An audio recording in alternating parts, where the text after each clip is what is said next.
नमस्कार, स्वदेश न्यूज देख रहे हैं आप। मैं हूं आपके साथ राखी और चर्चा करेंगे एक साल और सवाल। एक साल और सवाल इसलिए क्योंकि सीएम शिवराज ने जिस तरीके से शपथ ली, एक साल सरकार को हुआ और उसका जश्न भारतीय जनता पार्टी के कार्यालय में प्रदर्शनी लगाई गई, उन तमाम योजनाओं की, उन तमाम कार्यों की जिनका एक साल में क्रियान्वयन हुआ, जितना विकास हुआ, जितनी सफलताएं मिली, उन सबको लेके एक कार्यक्रम वहां रखा गया। सवाल इसलिए क्योंकि सवाल पूर्व सीएम कमलनाथ ने उठाया। उन्होंने कहा कि ये तमाम जो आयोजन और जश्न भारतीय जनता पार्टी कर रही है, किया धरा कुछ नहीं, सिर्फ नाटक और नौटंकी है। बहरहाल वाकई में इन एक सालों में क्या हुआ है, कितना विकास हुआ है, कितनी योजनाएं आई हैं और 15 महीने की कमलनाथ सरकार ने क्या कुछ किया था जो वो इस तरह की बातें यहां पर कर रहे हैं।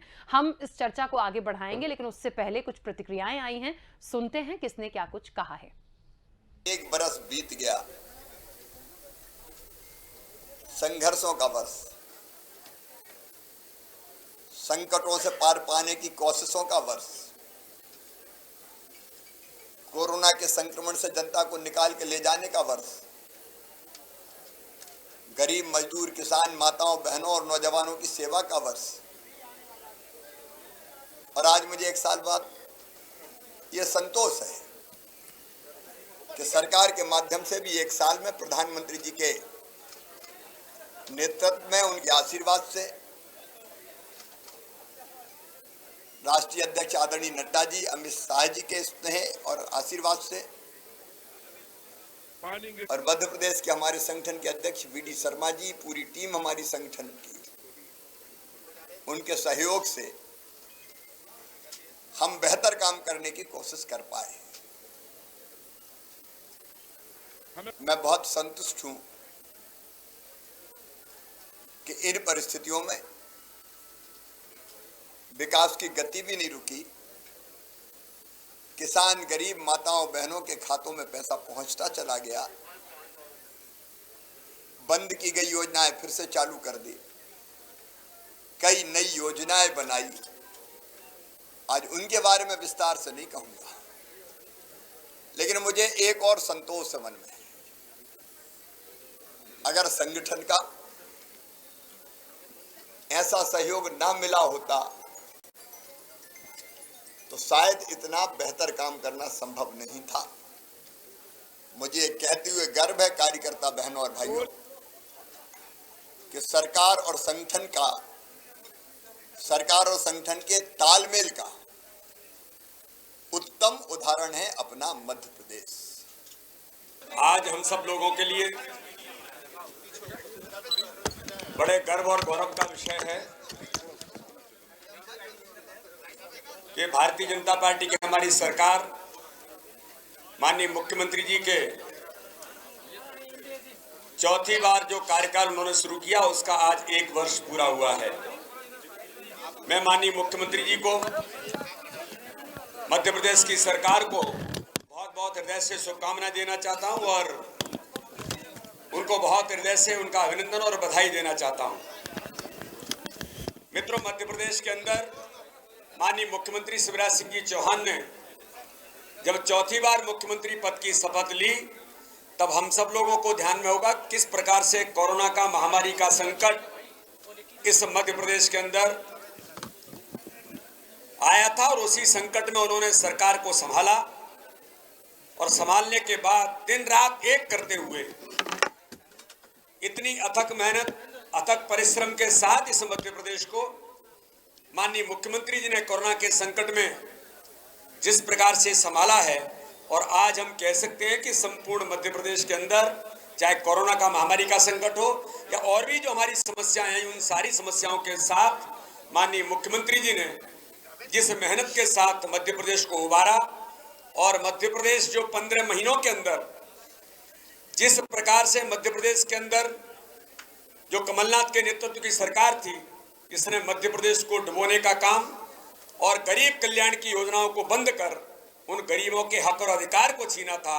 आज मैं गर्व से कहता हूं कि 1 वर्ष के अंदर माननीय मुख्यमंत्री जी ने, भारतीय जनता पार्टी की हमारी सरकार ने, उनके अथक प्रयास और नेतृत्व के कारण आज उन गरीबों का हक और अधिकार मध्य प्रदेश के अंदर माननीय मुख्यमंत्री जी के संवेदनशील नेतृत्व ने इस मध्य प्रदेश के गरीबों को और मध्य प्रदेश के 7.5 करोड़ जनता को देने का काम माननीय मुख्यमंत्री जी ने किया है। भारतीय जनता पार्टी तो किसी चीज में भी सेलिब्रेशन कर लेगी कि उनको तो ये नाटक नौटंकी करनी है। किस तरह जनता का ध्यान मोड़ा जाए, किस तरह जनता को गुमराह। तो 1 साल और सवाल, देखिए शुभकामनाएं एक दूसरे को दी हैं और आपत्ति जहां से आनी थी वो उम्मीद भी थी कि ऐसा कुछ होगा, लेकिन हाँ 15 महीनों का जिक्र भी हो गया, 1 साल का भी जिक्र हो गया और हम कई बार अपनी चर्चाओं में ये देख चुके हैं कि किसने क्या किया क्या नहीं किया। बहरहाल 1 साल हुए, भारतीय जनता पार्टी के लिए ये जश्न की बात है, उत्साह की बात है।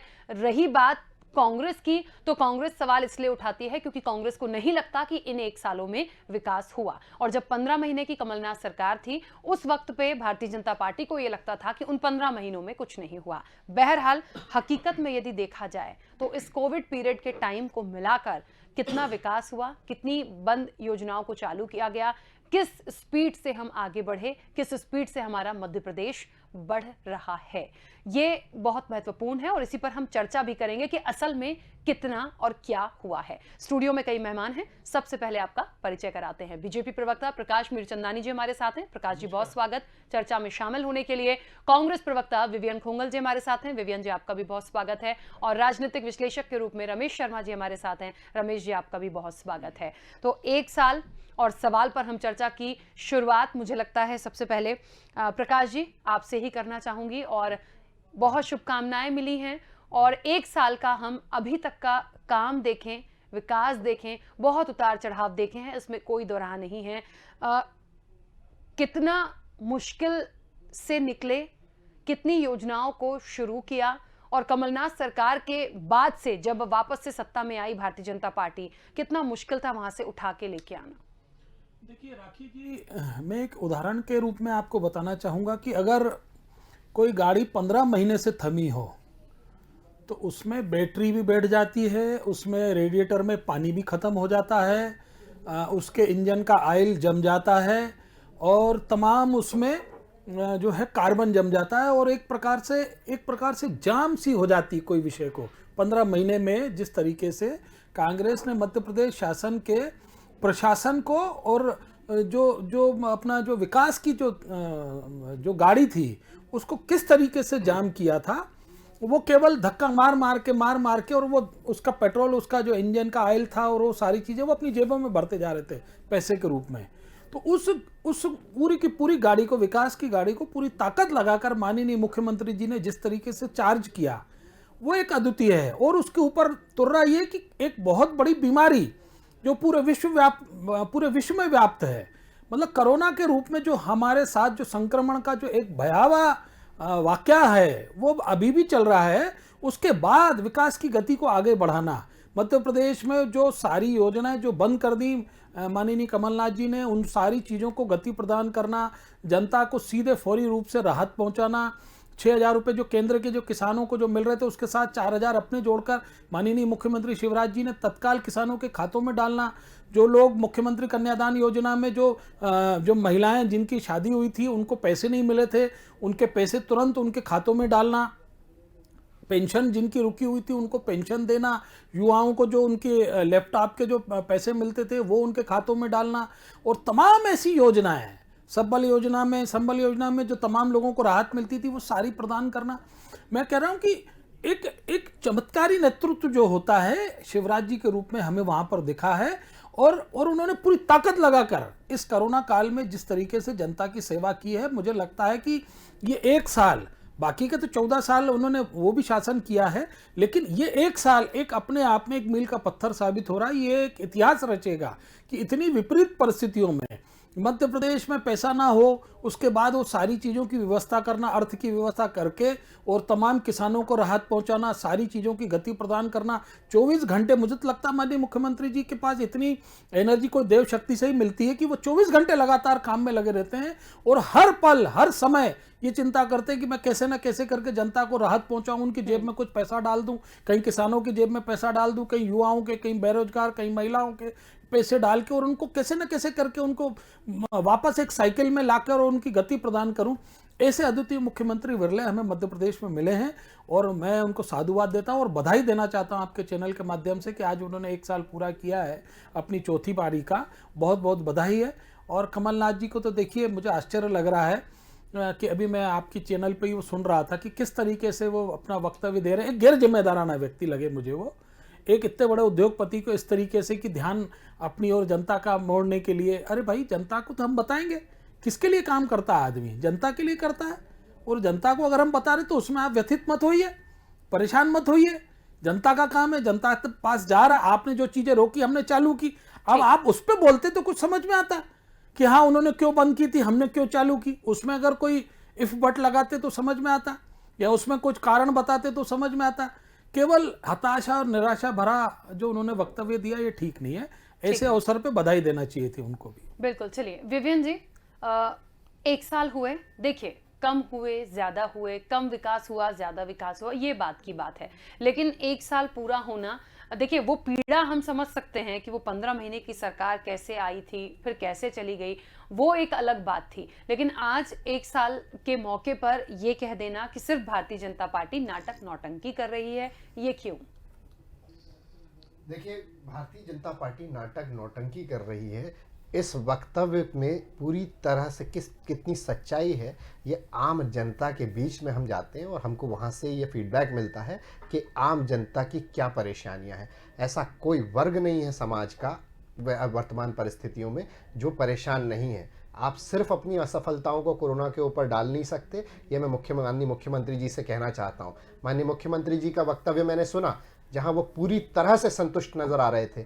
मैं मुख्यमंत्री जी से ये सवाल करना चाहता हूं कि माननीय मुख्यमंत्री जी आप बताइए कि इस प्रदेश के अंदर कौन कितना संतुष्ट है जब 2,33,000 करोड़ से ज़्यादा का कर्ज इस मध्य प्रदेश पे लाद दिया गया। पिछले 1 वर्ष के अंदर 35,000 करोड़ रुपए का कर्ज ले लिया गया और मध्य प्रदेश को कर्ज के बोझ तले दबा दिया गया। कौन सा वर्ग ऐसा परेशान नहीं है? ज़रा मुझे बताइए आप कि आज माताओं बहनों के अत्याचार के हम दोबारा नंबर 1 की पोजीशन पर पहुंचते चले गए। हमारे प्रदेश के अंदर ये विधानसभा के पटल पे जब कहा जाता है कि 15 बलात्कार और 16 अपहरण रोज हो रहे हैं इस मध्य प्रदेश के अंदर, तब हमें पीड़ा होती है।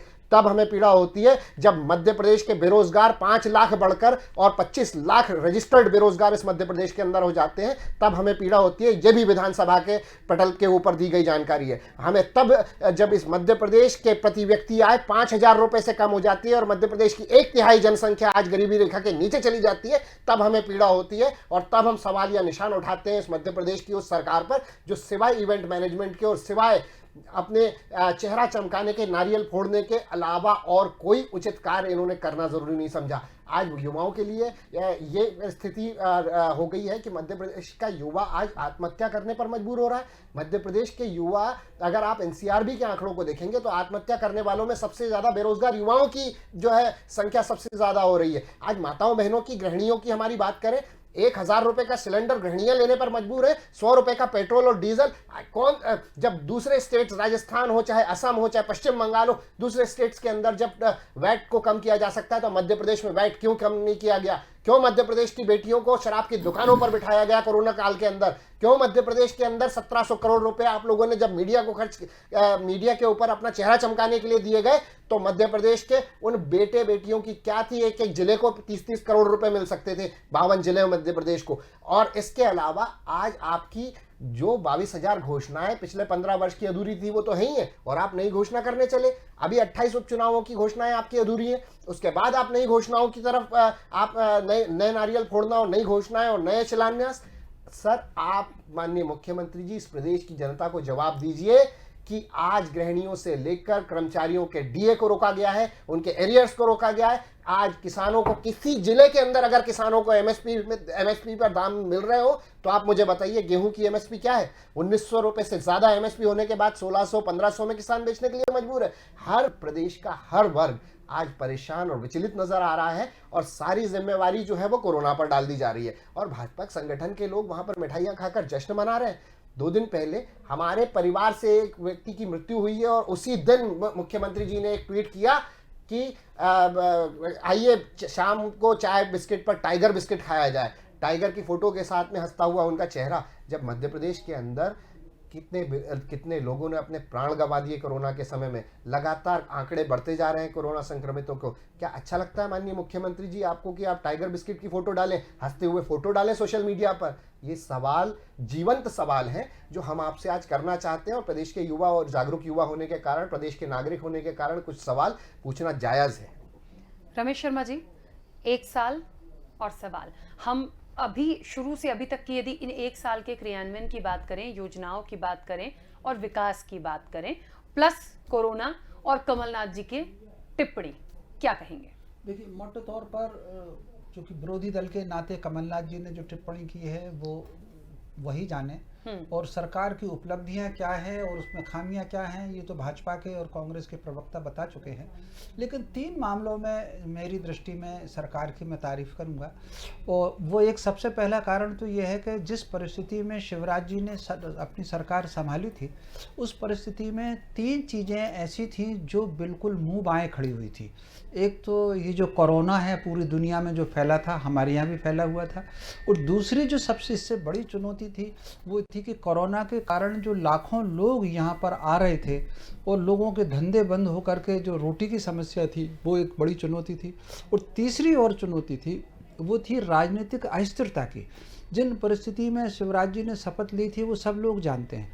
ऐसी स्थिति में उनको राजनीतिक अस्थिरता के जो सवाल थे उसको स्थिरता प्रदान करना थी।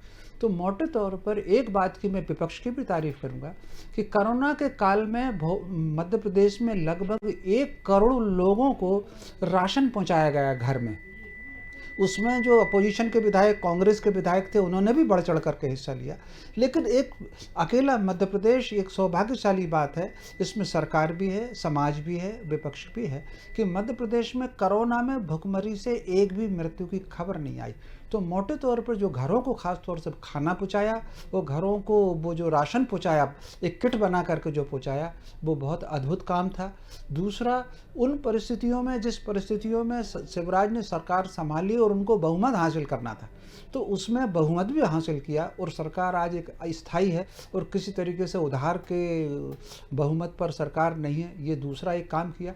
तीसरा एक और काम की मैं तारीफ करूँगा कि करीब 36 लाख लोग जो इधर उधर से हमारे यहाँ पलायन करके आए, दूसरी जगह नौकरी करते थे, और उसमें कहीं ना कहीं उन्होंने जो फुटपाथ वाली जो योजना लागू की है, मैं समझता हूँ कि ये जो रोजगार की लागू की है, स्वरोजगार की उन्होंने योजनाएं लागू की है, इसमें कोई शक नहीं कि कहीं ना कहीं उसमें खामियां हैं। और कई बैंक वालों ने लोन नहीं दिए, तो उज्जैन में और एक जगह और 2 जगह बाकायदा कलेक्टर ने बैंक में जा कर के बैंक वालों पर कार्रवाई की है। तो कुल मिलाकर के ये सब काम हुए, तो इस 3 की तो तारीफ करूँगा। एक बात सबके लिए चिंता की बात यह है कि इन साल भर में लगभग 23,000 करोड़ का कर्ज मध्य प्रदेश पर बढ़ा है। उसका कारण है कि वो संबल योजना हो, किसानों की राहत की राशि हो, या जो भी रुपया बकाया था वो जो दिया गया है वो कर्ज लेकर के ही उसको कहीं ना कहीं पटाया गया है। तो ये इसमें कहीं चिंता की बात है, इसको कोई कर नहीं सकता था। और संबल योजना सरकार ने दोबारा शुरू की, वो संबल योजना मेरी दृष्टि में तो ठीक थी, उसको कमलनाथ जी को भी चालू करना चाहिए था। हालांकि कमलनाथ जी ने कहा था कि उन्होंने बंद नहीं की है, अभी हमने कुछ दिनों के लिए रोकी है। तो कुल मिलाकर के वो योजना लागू की है। लेकिन जिस परिस्थिति में ये सरकार ने काम संभाला था, ये मैं समझता हूँ मुख्यमंत्री का तलवार की धार पर चलना था। तो और उसमें वो आज उन्होंने साल भर बाद आज बहुत कंफर्टेबल जोन में सरकार है, बहुत कंफर्टेबल जोन में उनका संगठन है और बहुत कंफर्टेबल जोन में मध्य प्रदेश के लोग हैं। मैं समझता हूँ इसकी सरकार को तारीफ की जाना चाहिए। लेकिन इसके साथ साथ मैं एक सुझाव जरूर आग्रह करना चाहूँगा भाजपा के प्रवक्ता से और आपके चैनल के माध्यम से सरकार से, कहीं ना कहीं योजनाएं अब ऐसी लागू होना चाहिए कि व्यक्ति का शिल्प और उसकी क्षमता, उसकी प्रतिभा के आधार पर जो कुटीर उद्योग है वो खड़ा हो। बहुत निवेश की तरफ बहुत ज़्यादा ध्यान ना दें और कुछ ऐसा करें कि अगर प्रदेश को आत्मनिर्भर बनाना है तो हमको कर्ज के आधार पर जो योजनाएं चल रही हैं उनका तो कुछ ना कुछ विकल्प खोजना ही पड़ेगा। वो क्या विकल्प होगा उसके लिए आप स्वयं सोचें, विशेषज्ञ सोचें, इस तरफ आना पड़ेगा। वरना आप अगर देखें कि कर्ज जो बढ़ता चला जा रहा है, मुझे याद है राखी जी, 1 मिनट और लूँगा, कि 90 में जब सरकार आई थी सुंदरलाल जी पटवा की, तब उन्होंने करीब 5,000 करोड़ के कर्जे से उन्होंने सरकार शुरू की थी। और उन्होंने जब दिग्विजय सिंह जी को सौंपी थी सरकार, तो दिग्विजय सिंह जी ने जब सरकार छोड़ी है तो उन्होंने करीब 85,000 करोड़ के कर्जे से छोड़ी है सरकार। और उसके बाद जब शिवराज जी ने पहली बार सरकार छोड़ी थी तो 2.25 लाख करोड़ के कर्जे से सरकार छोड़ी थी। कमलनाथ जी ने भी सरकार चलाई, कर्जे में ही चलाई, और अब ये सरकार तो और भी कर्जे में। ये स्थिति बनती जा रही है कि ब्याज चुकाने के लिए भी हमको कर्जा लेना है। तो मैं समझता हूँ इसका कोई समाधान आना चाहिए, और इसका समाधान वही होगा, हमारे कुटीर उद्योग हो, नौजवान नौकरी के बजाय अपने स्वरोजगार की तरफ जाएं। बेरोजगारी की बेरोजगारी का अर्थ जो है केवल सरकारी नौकरी या प्राइवेट नौकरी नहीं है। आप अपनी प्रतिभा क्षमता के आधार पर कुछ उद्यम खड़ा करें, उसमें आपका परिवार खड़ा होगा, प्रदेश खड़ा होगा। इस तरफ सोचा जाना चाहिए। ठीक है प्रकाश जी, कुछ बातें जो महत्वपूर्ण निकल के आई हैं सुझाव के तौर पे ही सही, कि वाकई में ऐसी योजनाएं हों जिनके लिए बहुत ज़्यादा कर्ज की आवश्यकता ना पड़े, लेकिन जनहितकारी भी हों और इम्प्लीमेंट बहुत जल्दी हो जाए, ताकि उन योजनाओं की शुरुआत जल्दी हो, लोगों को उसका लाभ मिल सके। इसके लिए भी मुझे लगता है, और इन सब समय के बीच में ये जो चौथी पारी सीएम शिवराज की है, तो निश्चित तौर पर वो बदले और अग्रेसिव मूड में, अलग मूड में वो दिखे हैं, बहुत सारी चीज़ों को लेकर चल रहे हैं, बहुत स्पष्ट और बेबाक तरीके से वो बोलते हैं। लेकिन जो ये टिप्पणियां आती हैं कि सिर्फ बोलते हैं करते नहीं हैं, मुझे लगता है कुछ चीज़ें ऐसी जल्दी से जल्दी हो जाएं ताकि जो इस तरह की प्रतिक्रियाएं हैं उनको भी बंद किया जाए और उन पर लगाम लगाई जाए कि अब वो ऐसा ना बोले। तो ऐसा करके दिखाना होगा। देखिए राखी जी, मैं आपको बता दूं कि माननीय मुख्यमंत्री जी ने जितनी भी बातें कही हैं वो 100% अमल में आ चुकी हैं, और सारी की सारी चीज़ों पर क्रियान्वयन हो रहा है, और लगभग वो आगे बढ़ रही हैं सारी बातें। और अभी मैंने देखा कि कर्ज को लेकर काफ़ी बातें हो रही मध्य प्रदेश के लिए। तो 2003 में जब भारतीय जनता पार्टी के पास मध्य प्रदेश आया था, तब इंफ्रास्ट्रक्चर के नाम पर हमारे यहाँ न सड़कें थी, न बिजली था, न पानी था, न स्वास्थ्य था, न शिक्षा थी। लगभग हम बहुत नगण्य परसेंटेज अगर माना जाए तो 10 से 15% पे हम आके रुके हुए थे, और वो लंबे समय से रुके हुए थे। तो इंफ्रास्ट्रक्चर को अगर आपने सुचारू बनाना है, अगर मध्य प्रदेश को विकसित प्रदेश बनाना है या आत्मनिर्भर बनाना है, तो उसके लिए इंफ्रास्ट्रक्चर की अत्यंत आवश्यकता है। तो उसके लिए कहीं ना कहीं कर्ज तो लेना ही पड़ेगा। और मैं आपको एक बात बता दूं, कर्ज उसी को मिलता है जो उसकी पूर्ति कर पाता है या उसको चुकाने की क्षमता रखता है। मध्य प्रदेश में कर्ज चुकाने की अपार क्षमता है, जिसके लिए माननीय मुख्यमंत्री जी ने बहुत सारी ऐसी चीज़ें जो डिसइन्वेस्टमेंट हो सकती हैं या चीज़ों को और अलग अलग तरीके से प्राइवेटाइजेशन करके वोकल से लोकल की तरफ जो काम करना है, उस सारी चीज़ों पर फोकस करते हुए मध्य प्रदेश को आत्मनिर्भर बनाने के लिए शिवराज जी लगातार अथक प्रयास कर रहे हैं। अब रातों रात कोई जादू की छड़ी तो है नहीं कि एक घुमाया और 2.5 लाख 2.25 लाख करोड़ का कर्जा चुक जाएगा। जिस तरीके से शने जो कर्ज बढ़ा है, उसी तरीके से ये शने कर्ज भी उतरेगा। और अभी कांग्रेस के साथी प्रवक्ता ये कह रहे थे कि युवा आत्महत्या कर रहे हैं। कितना गैर जिम्मेदाराना बयान है, और एनसीबीआर के आंकड़ों की बातें कर रहे हैं, सफेद झूठ बोल रहे हैं। आज ही अखबारों में तमाम जगह छपा है, 1 साल के उपलब्धियों में हम मध्य प्रदेश में विकसित राज्यों में 3रे नंबर पे आ रहे हैं, लगातार जो बिल्कुल विकास के लिए आगे बढ़ रहे हैं, और युवाओं को रोजगार के जो है मामले में हम 4थे नंबर या 3रे नंबर पे हम आ रहे हैं। तो ये कह देना कि युवा ये क्या मतलब, कैसे अपनी बात को सही साबित करने के लिए उलूल जुलूल कुछ भी बोल देना, सफेद झूठ बोलिए। आप कहाँ जा रहे हैं हम, क्यों इस तरीके की बातें कर रहे हैं हम? और कमलनाथ जी को ये कि साहब नाटक और नौटंकी, अरे नाटक नौटंकी तो आप कर रहे थे आईफा को लाकर, जैकलिन की कमर में हाथ डालकर। कोरोना की आपको चिंता ही नहीं थी। सलमान खान के साथ आप फोटोशूट करा रहे थे। एक गैर जिम्मेदाराना व्यक्ति इसी तरीके का बयान दे सकता है, ये कमलनाथ जी ने आज अपने बयान से साबित किया है। और मुझे बहुत अफसोस है कि उसी तारतम्य में कांग्रेस पार्टी के जो समझदार प्रवक्ता हैं वो भी इसी तरीके से बातें कर रहे हैं। कुछ भी बोलना है, कर्ज में डूब गए हैं अथक, और अरे आपके ऊपर आ गया वजन, सरकार के ऊपर वजन है। सरकार ने कर्जा लिया है। सरकार अगर कर्जा ले रही तो आपको विकास दे रही है, 24 घंटे बिजली दे रही है, सड़कें दे रही है, स्वास्थ्य दे रही है। इतना बड़ा काम कर करके आप ये हम तो दब गए साहब कर्ज में। पर्सनल आपके पास आ गया कोई लेने के लिए, लाओ भैया सरकार ने 2,500 करोड़ का कर्जा लिया, 2 लाख करोड़ का कर्जा लिया, आप दे दीजिए पैसे। ठीक, चलिए ये विवेक सब बातें करना ठीक नहीं है राखी जी, अभी और बोलने दीजिए मुझे। ठीक है। और सिलेंडर की बात कर रहे हैं, कमलनाथ जी ने तो अपने उसमें घोषणा पत्र में कहा था ना, हम आएंगे तो 5 रुपए लीटर पेट्रोल कम करेंगे, किया था क्या? बल्कि 3% वेट बढ़ाया। ये हमने कहा था क्या उनको कि करिए? ये उन्होंने ही करा ना। और आज अगर ओपन मार्केट करके गया है, कौन करके गया? केंद्र सरकार की कौन सी सरकार थी? मनमोहन सिंह प्रधानमंत्री थे ना। ऑयल कंपनियों को स्वायत्तता किसने दी थी? हमने दी थी क्या? मनमोहन सिंह सरकार यूपीए 2 गवर्नमेंट ने देके गई थी ना। आज अगर ऑयल कंपनी अपने नफे नुकसान के अनुसार रेट ऊपर नीचे जो हो रहे हैं इंटरनेशनल मार्केट के हिसाब से, उसमें दाम बढ़ रहे हैं और घट रहे हैं, घटते भी हैं, तब तो कभी कांग्रेस नहीं वाह नहीं करती कि आज इतना पेट्रोल के दाम कम हो गए या इतने वो बढ़ गए। ये केवल क्रिटिसिज्म नहीं होना चाहिए, स्वच्छ राजनीति, अच्छी राजनीति, सकारात्मक राजनीति होना चाहिए।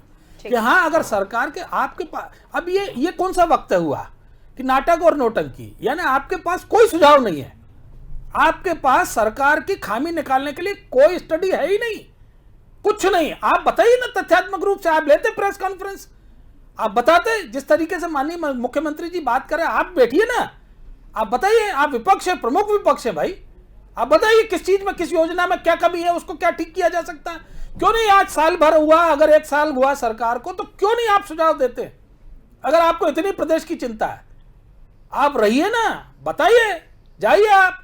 आपने तो अपनी पीठ थपथपाने के लिए किसानों के साथ झूठे वादे किए कि हम आपके कर्ज माफ कर देंगे। मुफ्त का राशन देने की जो आप बात कर रहे थे लगातार, आपने नहीं दिया। हमारी सरकार ने आते साथ ही जनता के बीच में घरों घर जाके आपको राशन पहुंचाया। कोरोना काल में जो भूखा मरने की स्थिति आ रही थी, ठीक है, जो कितने लाखों लोग आए थे यहाँ पर, प्रवासी मजदूर निकले, उन तक को भारतीय जनता पार्टी की सरकार ने भोजन कराया भाई, और बसों में उनकी बॉर्डर तक छोड़ के आया, उनके राज्यों तक। ये इतना बड़ा भयावह स्थिति में आप, इतनी बड़ी सरकार ने इतना बड़ा काम किया है, आप उसको नाटक नौटंकी बता रहे। विवेक जी कुछ कहना चाह रहे? भाई साहब की हमारे वरिष्ठ हैं, जरा मैं अपने वक्तव्यों से भाई साहब मैं आपसे निवेदन करके कहना चाहता हूं बड़ी विनम्रता के साथ में कि गैर जिम्मेदाराना बयान और गैर जिम्मेदाराना तथ्यों के साथ में कोई भी वक्तव्य नहीं देता हूं। इस हिंदुस्तान का चौथा सबसे पिछड़ा हुआ राज्य मध्य प्रदेश है, ये विक्की खुंगल नहीं बोल रहा है, ये पूरे भारत के अंदर जितने भी गणना होती है पिछड़े हुए राज्यों की, प्लानिंग कमीशन के अमिताभ कांत जो सीईओ हैं प्लानिंग कमीशन के, और प्लानिंग कमीशन स्वयं इस बात को कह चुका है कि मध्य प्रदेश बेमारू जो 5 राज्य हैं उसमें से चौथे नंबर पर है। यूनाइटेड नेशंस की रिपोर्ट ये कहती है कि हमारे मध्य प्रदेश जो है इसके अंदर जो अगर सोशल इंडिकेटर्स की बात करेंगे तो हम लोग अभी भी पिछड़े राज्यों के अंदर शामिल हैं। चाहे आप कितनी भी स्वर्णिम मध्य प्रदेश की बातें करते रहें, चाहे ना करें, लेकिन मध्य प्रदेश पिछड़े राज्यों के अंदर चौथे स्थान पर है। इसमें कोई शक और सूबा इस पूरे देश को नहीं है। सबसे प्रथम पे है बिहार, फिर है उत्तर प्रदेश, थर्ड पे है झारखंड और फोर्थ पे मध्य प्रदेश ही है। सर ये बात बता दूं आपको, इस पूरे विश्व, पूरे साउथ ईस्ट एशिया का सबसे पिछड़ा हुआ यदि एरिया है तो वो हमारा अलीराजपुर है। 15 साल के स्वर्णिम मध्य प्रदेश के अंदर ये स्थिति है कि सहारा लियोन जो है जो सबसे पिछड़ा हुआ क्षेत्र है सब अफ्रीकन कॉन्टिनेंट का, वहाँ से भी कुछ सेवाएं वहाँ पर कमज़ोर हैं। ये बात यूनाइटेड नेशंस की रिपोर्ट में कही गई है और प्लानिंग कमीशन स्वयं इस बात को कह रहा है। तो मैं कोई भी तथ्य, और अगर एनसीआरबी के आंकड़ों के अंदर युवाओं की, बेरोजगार युवाओं की आत्महत्याओं में इजाफा हुआ है तो केंद्र की मोदी सरकार और प्रदेश सरकार इसके लिए जवाबदेह हैं, इसमें कोई शक और सूबा नहीं है। हजारों की संख्या के अंदर आज शासकीय सेवाओं के अंदर पद रिक्त पड़े हुए हैं। कितनी भर्तियां की आपने पिछले 1 साल के अंदर? हम लोगों ने तो वहां हम लोगों ने तो इश्तेहार जारी किया था कमलनाथ जी की सरकार ने, और हम लोग उस दिशा में आगे बढ़ रहे थे। अगर हम लोगों के समय में समय की सीमा है। हाँ विवेक जी, समय की सीमा है, इसलिए बहुत छोटा सा सवाल कर रही हूँ। एक जो बात उन्होंने उठाई कि इतनी बातें होती हैं, सुझाव के तौर पर, बातों के तौर पर, कभी कुछ बोला तो होता है या बोल तो सकते हैं? मैम आप हमारा वचन पत्र उठा लीजिए, हमारे वचन पत्र स्वयं उससे बड़ा सुझाव कोई नहीं हो सकता है। मैं आपको बता देना चाहता हूँ और आपके चैनल के माध्यम से दर्शकों को बता देना चाहता हूँ, कमलनाथ जी पर सवाल उठाना बहुत आसान है, कमलनाथ जी की बराबरी करना बहुत मुश्किल है। जब इस देश के केंद्र में कमलनाथ जी, जब इस देश के एक मिनट, लास्ट 1 मिनट, जब इस देश में केंद्र में मंत्री कमलनाथ जी थे, उद्योग वाणिज्य एवं उद्योग मंत्री, तो इस देश की औद्योगिक विकास दर 10% थी, आज 0.1% रह गई है। आप डिफरेंस देखिए, कमलनाथ जी ने इस प्रदेश के लिए आजादी के बाद से 70 सालों में मुझे एक ऐसा राजनेता बता दीजिए जिसने मध्य प्रदेश के विकास के लिए इतना पैसा दिया हो। अगर आप बता देंगे आज मध्य प्रदेश का कोई ऐसा नेता कि सड़क परिवहन मंत्री रहते हुए सबसे ज्यादा पैसा सड़कों के लिए दिया, नगरीय विकास मंत्री रहते हुए नगरों के विकास के लिए सबसे ज्यादा पैसा दिया आजादी के 70 सालों में, तो मध्य प्रदेश के लिए उन्होंने क्या किया इस बात को किसी को बताने की आवश्यकता नहीं, बच्चा बच्चा मध्य प्रदेश के इस बात को जानता है। आज हम जिस विषय ठीक है, विवियन जी बीच में रोक रही हूं, समय की सीमा है। आप सभी मेहमानों का बहुत शुक्रिया इस चर्चा में शामिल होने के लिए। एक साल और सवाल, देखिए बातें कितनी भी कर ली जाएंगी, योजनाएं कितनी भी आ जाएंगी, लेकिन जो सुझाव के तौर पर कुछ बातें यहां निकल कर आई हैं इस चर्चा के दौरान, हमें लगता है उसे बहुत ज्यादा ध्यान देना चाहिए, इंप्लीमेंट करना चाहिए। पक्ष विपक्ष हैं, आरोप प्रत्यारोप लगाते रहेंगे, लेकिन इन सब के बीच जनता भी बहुत सारी चीजों को देख रही है, समझ रही है, और सबसे बड़ी लड़ाई और जंग अभी कोरोना की है, उसको भी लेकर आगे संभलना है, सतर्कता बरतनी है। तो ये तमाम चीजें हैं। आगे देखिए, अभी 1 साल हुआ है, कितना और बदलाव देखते हैं, कितना और विकास देखते हैं, कितनी और योजनाएं आती हैं, ये देखना दिलचस्प होगा। फिलहाल चर्चा में इतना ही, दीजिए इजाजत, नमस्कार।